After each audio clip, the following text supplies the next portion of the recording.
for Letran will be coming off the bench. That's their third leading scorer this season. We enter set number 1, Letran kontra EAC round 2 matchup. This is Martin Javier alongside John Vic De Guzman. And mamaya, maririnig natin yung mga kwento mula kay MG Baliday, but we shall focus on the game at hand first. John Vic, EAC Letran. Again, Letran, number 1 team. Right now, this is a good follow-up after a strong campaign. Naka-runner-up sila last season. Yes, actually, ako mas nakakatakot itong posisyon na number 1. Hindi dahil sa dahil top ka, iba yung pressure na pag may mga nasa babang team na nagtatry at lahat yan magtatry na makakuha pa rin ng panalo. At lalo, alam nila number 1 team, so alam mong best ang ibibigay na makakalaban ninyo. And we begin the match here. Vanessa Sari, leading scorer of the Lady Knights. Also, the leading scorer of the league with 191 points. Yung pangalawa, si Judel Netura na magsisimula ng scoring niya dito. First point for Letran and Netura, one of the best opposites we have in the league. And si Judel Netura, number 2 with 167 points. Ito si Nat Estrelier. Ganda rin yung tapatan natin pagdating sa floor defense as Dayanan is looking for a check. None will be giving. Pero ni-reverse ng ating first referee. There was a check ball. John Vic, kung ikaw itong EAC, diba? 3 and 8 ka. Tapos medyo ang kalaban mo number 1 team. Ano yung approach na dapat mangyari dito sa kanila? Well, ang mentality dyan natin to lose. Just play your game. Hindi naman sa inyo yung pressure kumbaga. At totoo lang, mas napipil ko yung pressure sa side ng Letran dahil kailangan nila every game, every point, kailangan nila manalo. Ay, marami pang teams yung po pwede pang humabol dun sa ating Final Four race. De La Cruz sending it low. Alright, let's use this opportunity to go courtside with our courtside reporter, of course, Miss MG Baliday. MG, go ahead. Hi mga kapuso, Martin and John Vic. It feels great to be back here at courtside, lalo na for our first game today. We have the Lady Knights playing against the Lady Generals. Alam nyo ba, nang matanong ko nga si Vanessa Sari ng Lady Knights kung ano ba ang kanilang source of strength today. For them, it's about their trust with each other. Dahil bukod sa kanilang pamilya at suporta ng buong Letran community, humuhugot daw sila ng lakas sa bawat isa. Meanwhile, the team captain of the Lady Generals, Ann Fermento, said it's about their fighter system and knowing how to rise and respond to the given situation inside the court. With that, trust and resilience as their biggest weapons, expect big plays, high energy, and the fighter heart today. Your thoughts, Martin and John Vic? You know, maraming salamat, well MG. Said. Diba? Oo. Fighter heart ang i-expect natin ngayon mula sa Lady Generals. And totoo rin yung sinasabi nila na mas pinagkakatiwalaan mo ngayon. Mas nagiging source ng strength mo yung teammates mo. Dahil simula summer kasama mo yan until dito sa pinaka-importanting okasyon ng sports dito sa NCAA. Kayo-kayo lang din, ano? Kayo-kayo lang. Siyempre. Kukuhanan ng lakas. Alimen! From the back. Sa likod din niya. Inilagay yun. 3-2 for EAC. Well, 2 times ko na nakikita ang EAC na mas nagpe-play dun sa back row compared dun sa front row. Well, siguro considering na alam nilang itong mga blockers ng Letran ay mas matatalas pagdating sa ganun. Uy, yun outside nga lang. Si Bodonal, one of the rookies nito ni Coach Rod Palmero, sending it long on the serve. Ito na si Royce De La Cruz, Coach O on your screens. De La Cruz, isa naman sa mga veterano ng Lady Knights. Formento, here's the short back set. That is too strong. Is there a check though? Wala. So Dayanan commits the attack error. And so far, it is close here in the first set. Soft touch. Yan na, nahulog. Out ba? Outside. Outside. Pero si Coach Rod, gusto ng review. Challenge siya to. Alam mo, ang good thing dito sa challenge talagang may mga pag magaling kang gumamit at tumiming ng challenge, magagamit mo talaga siya na especially sa mga crucial part. Dahil alam natin sa crucial, pag natapos na yan, tapos na, wala ka na magagawa. Kasi ano siya eh, minsan pwede mo rin gamitin pampatay ng momentum, ano? Totoo. Kasi stoppage siya, and we've seen it happen. So many times. So many times na talaga namamatay yung momentum ng team. Tapos, napapaboran yung tumatawag ng challenge kasi napupunta ulit sa kanila. And that's why you also see coaches, John Vic, ito nakita natin in the past few games, na kapag sila nagmo-momentum, tapos medyo questionable yung tawag, i-admit nila yung fault nila. Oh! Inside. Oh, this is inside. After the review, the ball was hit. Puntos yan para kay Rhea Magalona. Ano, EAC celebrating that point. Eh, nakakatuwa ang EAC. Alam mo yung nag-enjoy lang sila sa ginagawa nila, di ba? No pressure at all. Yan yung sinasabi mo kanina, John Vic. Dapat ganyan yung approach nila dito against Letran. Silva, uncharacteristic on that misreception. Short back set, papunta kay Diana, Nitura. Back to Judel here. Ito, nabasa na ni Bodonal. Malapit yun sa net. Iniliko ni Diana. Martin will be given a chance. Alimen now. Sent back. Ball is still in play. Chance ball to para sa Letran. Not to the running Napal. Down the line, running attack para kay Napal. Ang ganda ng combination play na yun, no? Ako, I was expecting na ibibigay yung sa Patong. Pero sinugal niya doon sa running attack. Si Nitura pa yung naging decoy doon, Diba? ano? Nagkabaliktad. Combination. Tulak mula kay Villena. Nitura! With the help of the net. Alam mong buenas ka, no? Yes, more than your teammates. Pag ang net ang kakampi mo, Martin, mas advantage ka sa mga kalaban mo. Kung ikaw yung nasa kabila, wala ka ng chance dun. Oh, Dayanan.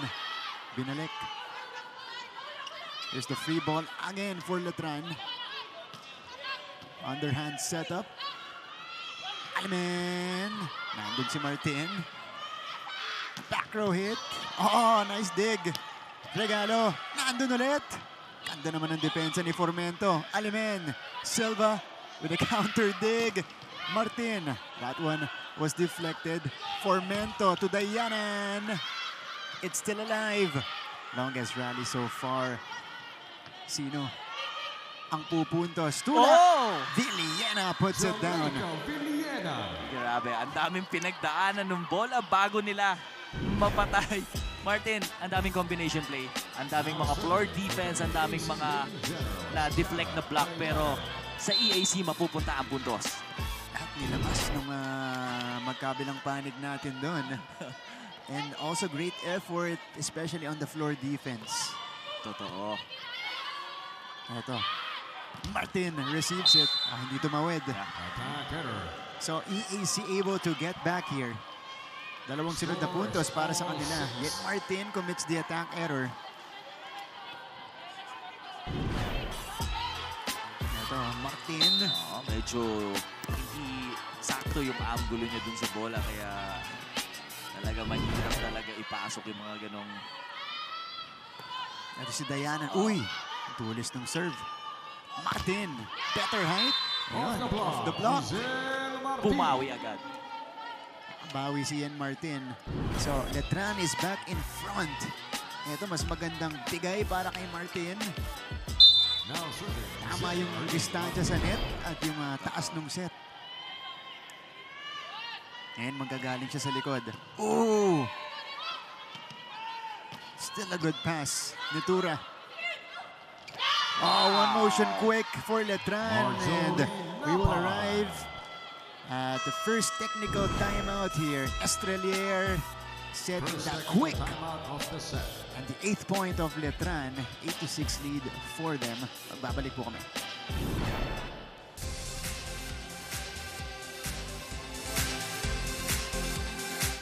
Marami sa mga student athletes ng NCAA ang tumutuloy sa mga professional basketball leagues at may mga piling atleta rin na nagiging basketball legends.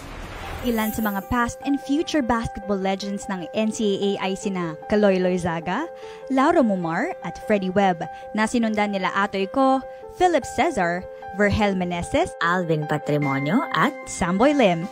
Isama nyo na rin sina Romel Aducul, Roddy Santos, Willie Miller, Alex Razonable. Dito, hindi pa siya pumapasok sa ating laban. Si Alimen na nagsimula, but against the Lady Blazers, she was the lone player in double figures for EAC with 11 points. Yep. And I think isa to sa talagang pinaghandaan din ng Letran na player to watch. Dahil alam mo, yung mga ganyan nag-double digit, medyo ano yan abala yan Abala yan sa pagguha ng panalo. Kaya kailangan talaga pag-aralan yung mga bawat laro niya. Kaya dito, iniba muna ni Coach Rod yung kanyang diskarte. And it's paying off so far as we see here Razonable cheering from EAC's bench. Dahil yung mga nagsisimula ngayon, Villena, Alimen, ay gumagana, no? Oo. Ito si Alimen. Wow, loaded jump serve. Vanessa Sari, wow. That's De Andres, one of the best liberos in the league, popping it up. Estrelier took it. Formento, yes! Point for the Lady Generals. Sa sitwasyon na yun, Martin, labanan ng center. Diba? Estrelier versus Sarmiento. Si Formento, sinimplihan lang. Martin unable to get there, so 8-all tayo. Para dito sa EAC, it's a good sign that they're able to keep up with Letran here. Estrelier, running attack ulit para kay Napal. Padonal. Easy up. Judel. That one hit the antenna and the net, so it went out. Alam mo, Martin, medyo nabibitin lang ako dun sa mga attackers. Especially dito sa opener ng EAC. Kaya nilang baluin, no? Di nila dinidiinan, ano? Oo, nakailang beses na silang mag-cut shot dun sa cross-court. Pero wala doon, hindi man lang nahirapan itong mga floor defense ng Letran. And, yeah. Para naman sa Letran, may lakas. Pero nakadalawang not over na sila dito sa first set. Errors naman ang nagiging problema nitong Letran. And maybe siguro, kaya sila napo-force mag-error, Martin, is because ang ganda ng floor defense nitong EAC. Kanina pa. That's right. Kaya pati yung spikers medyo nag-a-adjust. Kanda naman ng serve. 4 na sunod-sunod na puntos para sa EAC so far. Sari ends it. And Letran gets the point. Medyo may gigil dun sa palo itong si Sari. And kung makikita natin yung mga blockers din ng EAC, hindi sila naka-position. Kung saang angulo dapat nakatutok yung bola. And pag medyo nakahiwalay ka kasi sa net, medyo malayo ka sa net, mahirap talagang makakuha ng block. Estrelier. Sari will try. Again, De Andres with a track down. Uy! Bumalik! Pero buhay pa! Good reflexes by De Andres. Wow! Great effort. And now EAC has a chance. Jaja Villena detonates in front. Mas nakaka-hype yun, Martin. Yung mga ganong klase ng setup play. Kailangan makita natin yung save. Oo. Bago to. I think that was the main highlight of that set. De Andres, nakapaupo na siya eh. Oo. At halos silang lahat nakababa na dun sa floor. Pero yung counter-attack ang pinaka-importante talaga doon. Resilience of VAC prevailing. Estrelier with the 1-2. Ito gumana na para kay Nat Estrelier. Check this out. Near the net. She knew what to do. Si Villena parang sinalo niya yung bola doon. Yeah. Nakabukas Actually, yung kamay niya. naka-position naman siya doon. Kaso yung kamay niya ang wala sa position. Kaya hindi niya nadig na maayos yung bola. Oh, Bodonal! Wow! With the adjustment on her attack. Well, in fairness naman, Martin, doon sa pagkakataon na yon, magandang-maganda yung drop ball niya. Yeah. Dalawang matangkad yung sumabay sa kanya. Sabi niya, sige, aangat ko. Nalunod eh. 12-10. Ito na si Ann Formento. Gia Makilang just entered the game. So ito na si Gia. First entry for Makilang. So 12-10 tayo. Formento. Good serve. Serve, oo. And we would expect this from Letran side because they're actually the best serving team in the league. Back set here. Lalim. Andun si Silva. Netura. Deflected. Chance para sa EAC. Macalona. Yet Martin tracks it down. Makilang. Her first try is short Attack error. and low. Na talagang kailangan yung mga pagkaling ka dun sa bench. Kailangan i-warm up mo yung sarili mo bago pumasok dahil totoo lang, Martin, mahirap at iba yung pressure pag bigla kang pinasok inside the court. Ibang-iba talaga unless yung mindset mo talaga nakafocus na focus ka dun sa laro. Kasi lahat no naka-warm up na. Sasabayan mo ngayon yung pacing nung laro, kumbaga. At iba yung energy inside the court. Ibang-iba talaga. That's right. Here's Formento. Ooh! Outside. Outside, oh. Attack goes out. That was still good try for Alimen. Although it went out, Letran gets a breather. They've been playing catch-up since the technical timeout. Pero papasok noon, sila pa yung abante. Oo. Gia Makilang will start. 11 serving 13. 11 serving 13. You heard the score. Alimen. Estrelier to Judel. Outside. Ball out. Cool, sayang. Alam mo, ang ganda ng selection ng play ni Nitura. But yung pagkaka-execute niya, medyo may konting 14 anggulong, 11. sumablay eh. Kaya talagang ang tendency nag-error. Twice na nangyari yun. Hasn't been herself here in the first set. Eto ulit siya. Binigyan. Pero yung floor defense ng EAC na itatawid pa. Silva with the underhand setup for Martin. De Andres. It's our liberos setting up their teammates now.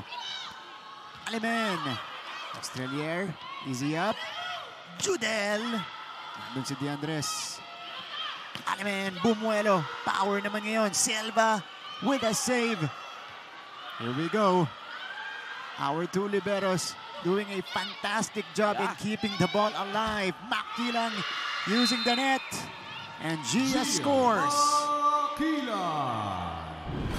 I-commend lang natin yung duelo as we see the point here from behind by Makilang using the net again. The effort of our liberos. These are actually two of the best in the league. Si Silva, number 1 in digging, number 2 in receiving. Si De Andres ng EAC, number 2 in digging, number 3 sa receiving. Grabe. Grabe. So kaya po ganito yung quality natin. Alimen scores! Point for EAC. Wow! This is a brilliant decision for Coach Rod na pagsimulain itong si Eliza Alimen. Well, ako lang, Martin, sa napapansin ko sa game na to, kung individual lang, lamang na lamang itong Letran. Pero sa pinapakita ng EAC, ang ganda ng floor defense at yun yung nagiging tulay nila para mas makakuha ng mas maraming points. Kasi itong Letran ng tendency, nag-error sila. Kumbaga, nagsasawa silang umatake ng umatake dahil halos lahat ng atake nila nakukuha nitong EAC. Sa salo, ano? Oo. Bumalik. Papalabas. So Letran gets it. Ball out. Point for Letran. Meron challenge na si Coach. Kanina successful yung challenge ni Coach Rod. Kapareho lang. Ball in, ball out ulit tayo. Pero totoo, EAC's floor defense making the difference here in the first set. Ano? Klase, no? Oo. Kaya yung mga grinded out na rallies, yung mga habang rallies natin, sila yung nananaig kasi tuloy-tuloy lang sila. Sipag lang, sipag. At saka ilang beses na gano'n ilang beses ang daming magagandang atake, malalakas na palo galing sa Letran. Naiangat ng EAC. Ang tendency, sa end part ng rally, sila pa yung mag-e-error, ang Letran. That's been the case here in the first set. Tignan natin to. Uy! Outside. Oh, yeah. So close, but Lapit na. was out. Ball out. Isang daliri. Ang paghihitan. Generals have one challenge left. Ayun na, pati si Coach Rod, sabi konti lang. Sayang. unsuccessful challenge for EAC. Score is 15-14 in favor So, of EAC. Isa na lang ang inahabol ng Letran. Now serving, Nitura. Judel Nitura. Let's see if she can get it going. Nice serve. Dayanan. Makilang. Keeps it up. Martin! That hit the ground first. So Martin ties it up. Yup. Medyo nalito si hindi na-expect ni Villena na mapapalo at magagawan pa ng paraan ni Martin yung angulo na yon. So tabla tayo, 15 all. Aliman with a sharp cross court. Pero Attack goes out. masyadong malakas. So lumabas yung bola. Second Letran technical will timeout on overtake set. going into the second technical timeout.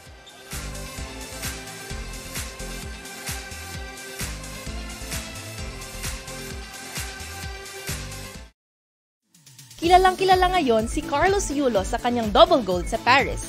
Pero alam nyo ba na mayroon nang naunang Carlos na naglaro sa Olympics na tubong NCAA?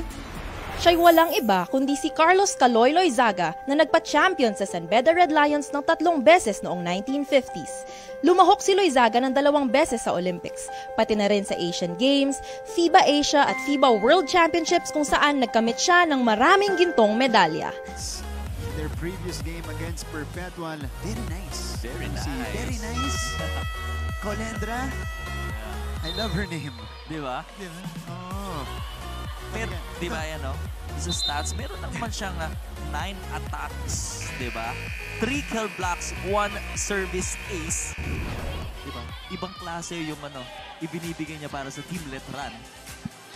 Kung nice ang nickname niya, parang ang itatawag ko sa kanya, very nice. Ito, nag-stretching siya. Ayan, coming off the bench. Very nice. Magandang nakita ni Coach Oliver na meron siyang ganung klaseng kakayahan, that she can perform even against a team like Perpetual. Oh, Martin, kita mo si De Andres absorbing the ball. Alimen, masyado ulit malakas. Yeah. Attack goes out. Alam mo ang tendency kung bakit masyadong naglo-long yung spike? Dahil yung positioning niya dun sa bola, nakapailalim siya. 17 So, serving, 15. should be nasa harap Yung more bola. than na nasa likod. Kasi tendency talaga mag-outside. Oo. And it's been happening here. Ito, Inside. down the line. Pasok. Boys in.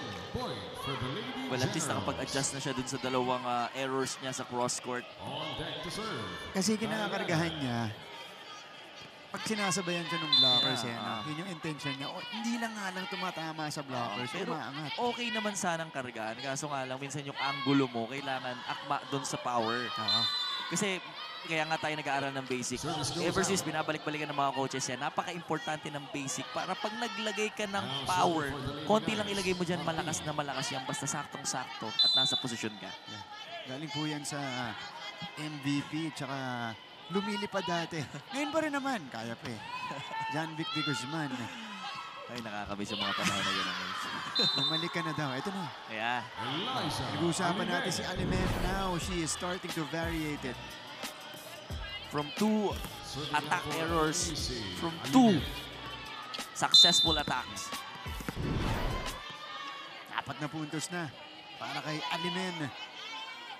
17-18 is the tally. Uy! Yun nga lang, nasobrahan. Muntik pa.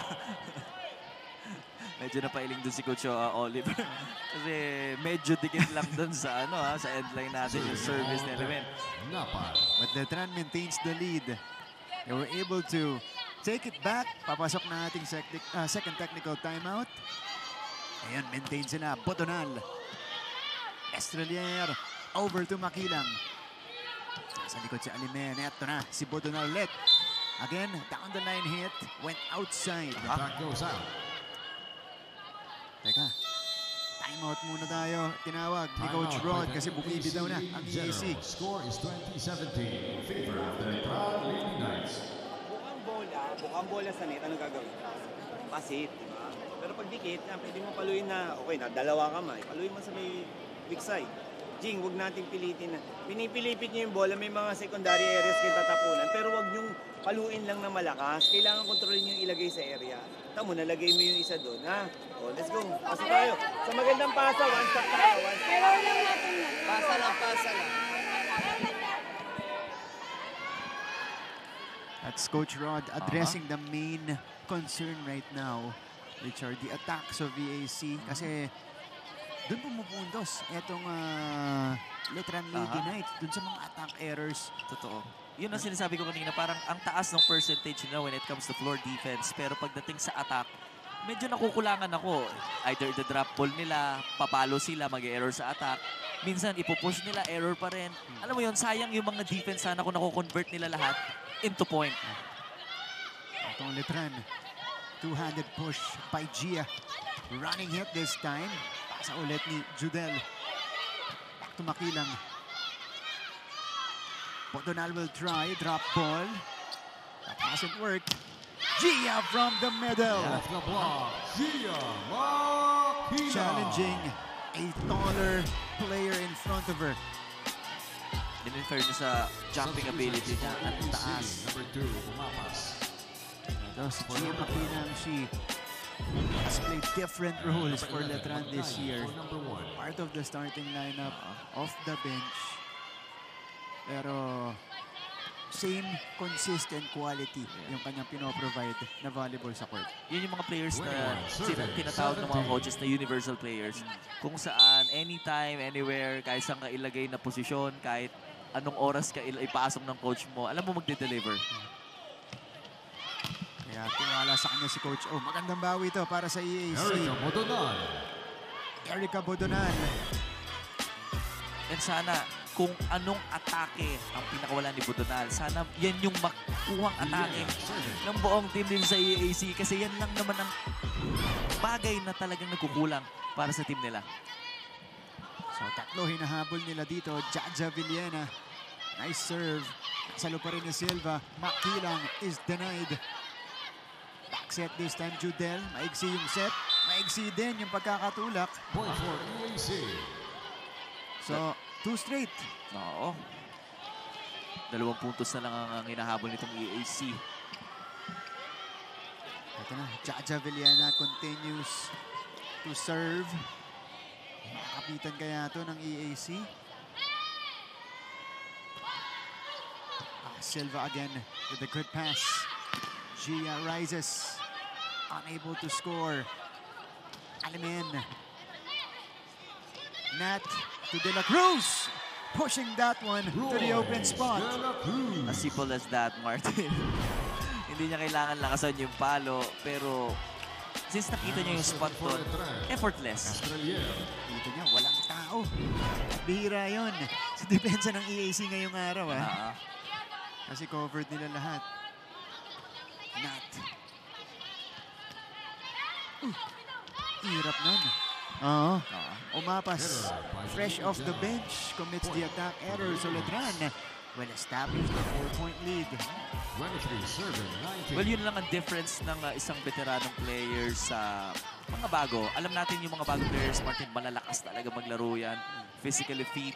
Pero in terms kung paano magbasa ng laro ang isang veteranong player, ibang-iba.